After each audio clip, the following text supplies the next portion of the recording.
আজকের ভিডিওতে আমরা জানবো লেটার, অ্যালফাবেট এবং ভায়েল, কনসোন্যান্ট এবং ক্যাপিটাল লেটার আমরা কোথায় কোথায় ইউজ করবো সেই সম্পর্কে।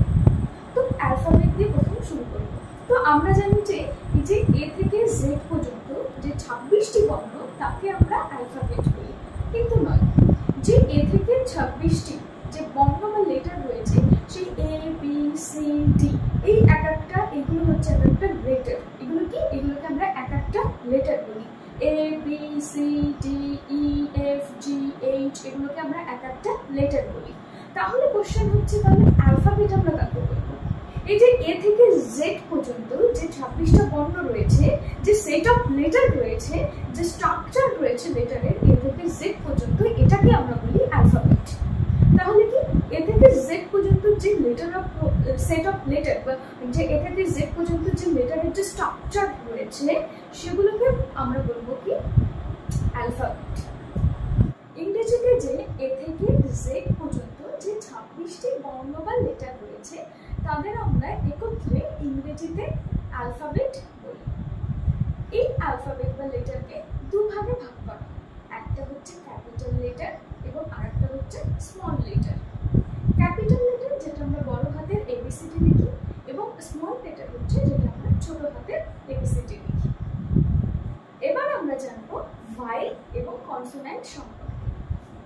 এবার যে আমরা যে লেটারগুলো পড়লাম, যে 26টা লেটার জানলাম, সেগুলোর মধ্যে ভায়েল হচ্ছে 5টা। কটা ভায়েল? 5টা। কি কি? এ, ই, আই, ও, ইউ। ভায়েল কটা? 5টা। এ, ই, আই, ও, ইউ।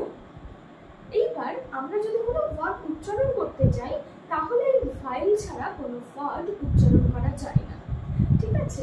এবং আমরা জানবো যে কনসোন্যান্ট। কনসোন্যান্ট এই 5টা ভায়েল বাদে বাদবাকি যে 21টি লেটার রয়েছে বা বর্ণ রয়েছে সেগুলিকে বলা হয় কনসোন্যান্ট।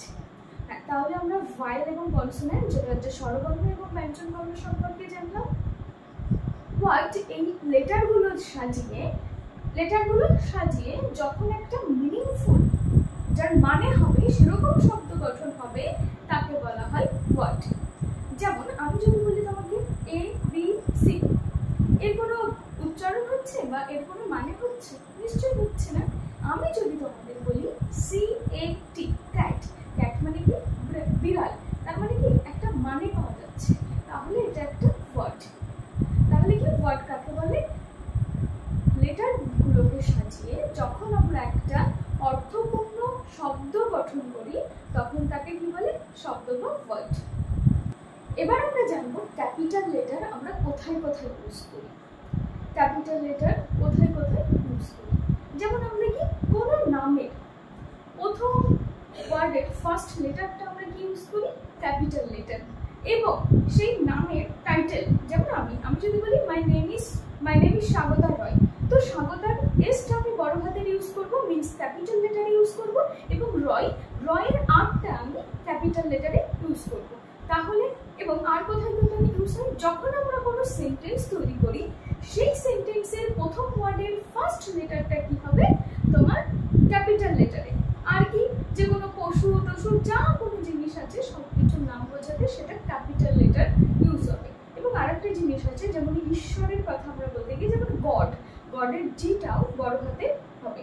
এরকম ক্যাপিটাল লেটারের ইউজ আরো অনেক আছে, তবে এই কথা জানলে মানে বেসিক জানার জন্য এই কথা জানাই যথেষ্ট। তো আজকের ভিডিওটি এইটুকু। তোমাদের যদি ভিডিওটি